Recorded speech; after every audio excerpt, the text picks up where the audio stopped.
Just 20 beavers. Not 200, not 1,000, exactly 20. They were flown in cargo, released on the shore of a lake at the edge of the inhabited world, and after that, nobody paid much attention to what happened to them. 80 years passed. In that time, more than 200,000 dams were built across that territory. Forests up to a century and a half old were destroyed. Land twice the size of Buenos Aires was flooded, and scientists declared what had happened the largest landscape transformation in the past 10,000 years. No fire, no flood, no war. Someone just brought in 20 beavers.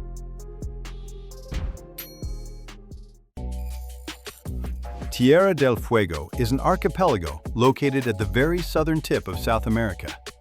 Beyond it, there is only the Drake Passage and Antarctica.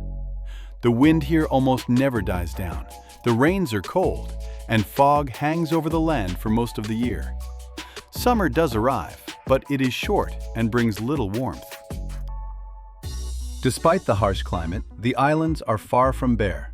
They are covered by forests of southern beech, which the locals call lenga.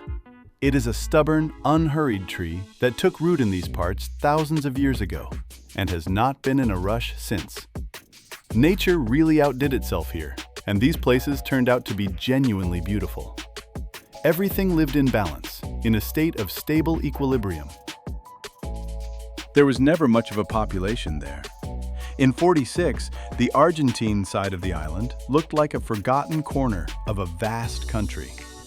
A few small villages, some pasture land, military outposts.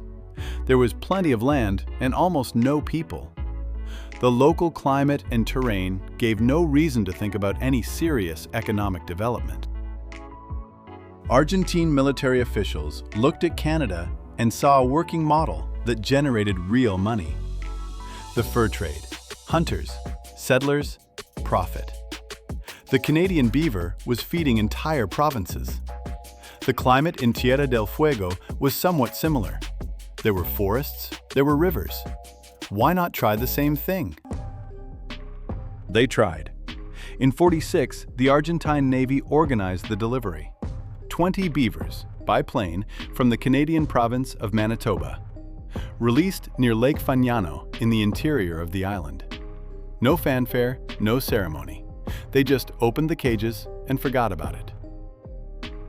For the first 30 years, hunting beavers was prohibited.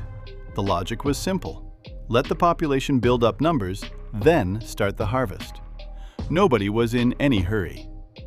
The beavers multiplied, spread across the rivers, built dams. It all seemed to be going exactly as planned. But then, something happened that nobody had anticipated. Fashion changed. Demand for fur dropped sharply, and pelt prices collapsed. Hunters had no interest in trekking into remote corners of the island for next to nothing. And that is when something important about the local climate came to light. Something nobody had thought through in advance. In Canada, a beaver grows a thick, dense coat as winter arrives, which is its protection against severe cold. In Tierra del Fuego, the winters are noticeably milder than in northern Canada. The beaver here simply sees no need for it. The pelt comes out sparse and thin, with almost no commercial value. The entire plan had been built around dense, valuable fur. But nature had its own ideas about that. By the '90s, it was absolutely clear that there would be no fur trade. But the beavers, of course, knew nothing about that. By that point, they had taken over the entire island and were already moving further. It might seem like nothing could go wrong. After all, beavers live on multiple continents and coexist perfectly well with the surrounding nature. But there were several important circumstances worth explaining. A beaver, if you look at it honestly, is a remarkable engineer. Not in a figurative sense, but in the most literal one. It fells trees, dams rivers, and creates ponds. In North America, all of this functions as part of a unified ecosystem. Beaver ponds hold water, form wetlands, and support dozens of other species. There the beaver builds, and the life around it thrives. In Tierra del Fuego, things turned out differently. Not because the beaver was doing anything wrong. It was doing exactly what it had always done. The problem was in the trees. Southern beech had grown in these forests for thousands of years, but it had never encountered a creature that would cut it down and flood it out. In North America, trees evolved defensive mechanisms over millions of years. When a beaver cuts down an aspen or a willow, it regrows from the root and keeps on living. Southern beech cannot do that. Cut it, flood it, and the tree simply dies. The root system of the lenga is shallow. When a beaver dams a river and the water level starts to rise, the trees stand in flooded soil for weeks, then for months. The roots rot, the trunk falls. And that happens all along the floodplain, one tree after another. Those who walked into such places described the same scene every time. White, bare trunks sticking out of the water or out of waterlogged ground. No leaves, no bark, no signs of life. Local residents began calling these places ghost forests. You walk through them and dead trees stand all around you, like forgotten telephone poles. One Chilean hunter described going back to a spot where he had collected firewood a few years earlier. There had been a thick forest there, shade, birds. Now, in its place, sat a pond. White trunks jutted out of the water in the middle of it.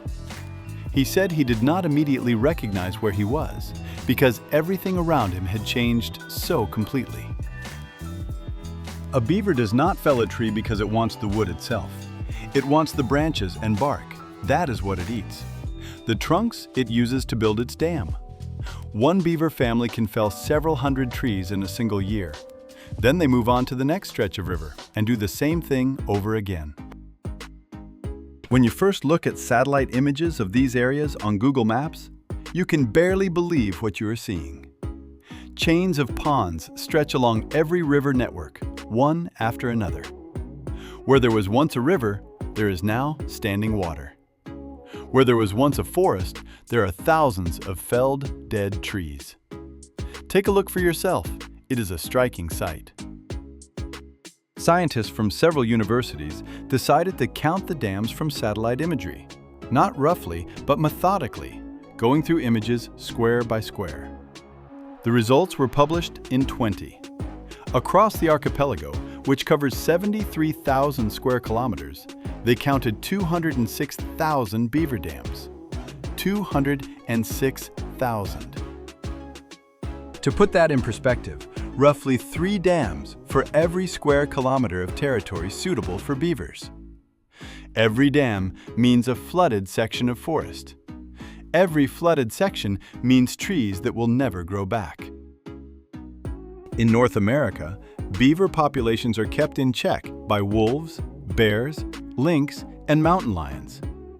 In Tierra del Fuego, the beaver has not a single natural predator. Not one.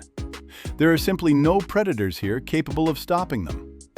The beaver found itself alone on the island, with the forest, with nothing to hold it back. A pair of beavers produces between 2 and 4 kits per year.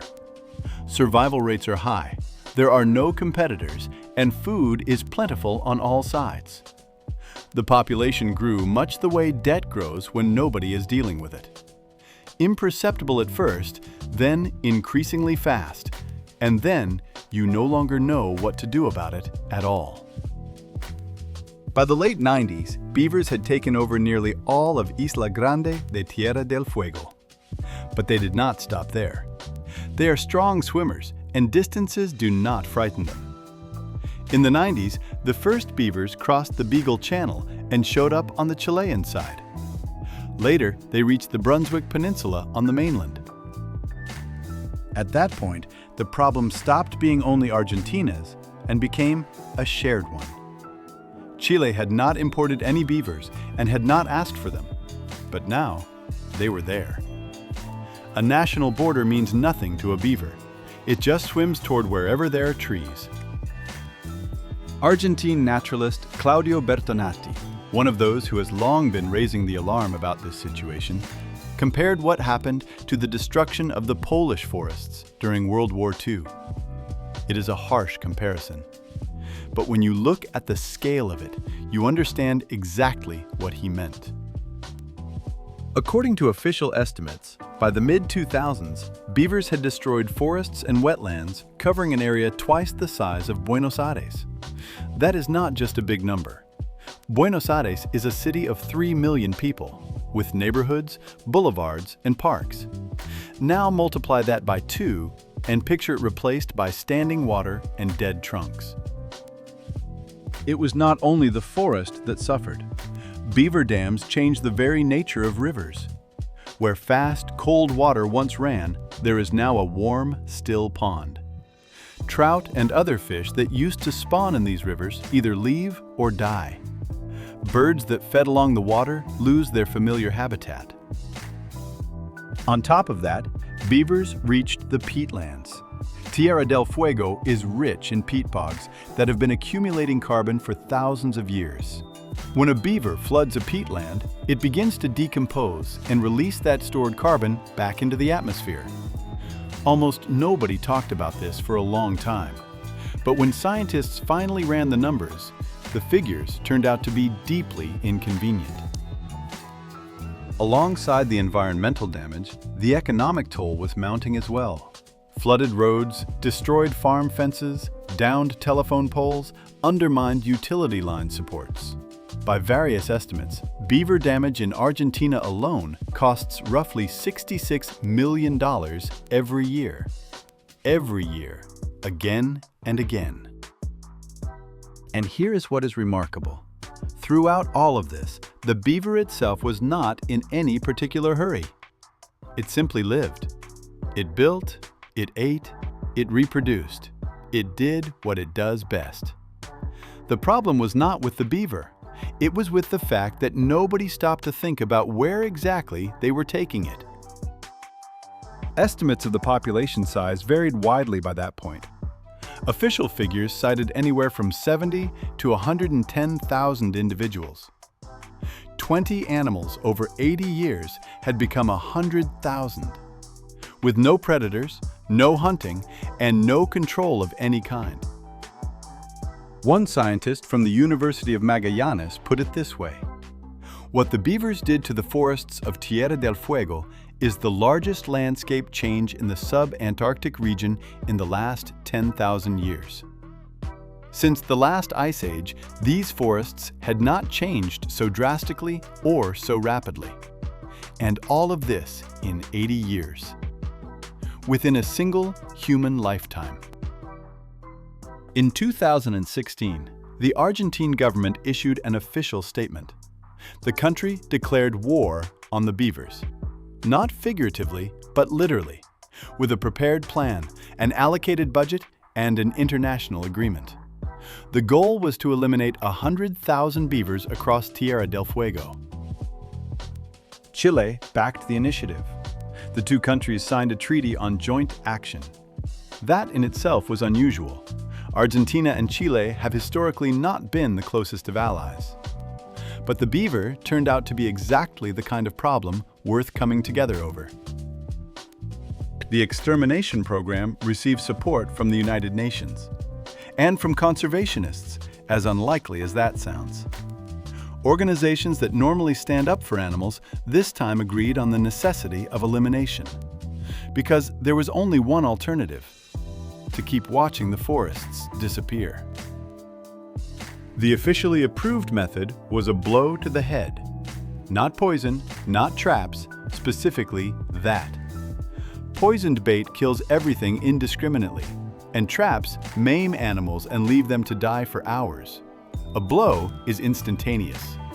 That is exactly why it was chosen.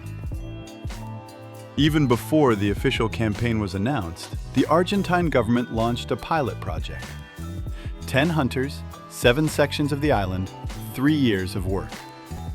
In that time, they conducted nearly 10,000 hunting outings and eliminated around 1,000 beavers. 1,000 in 3 years. And there are 100,000 on the island. Scientists calculated how much time and money would be needed to fully eliminate the population on just the Argentine side of the island.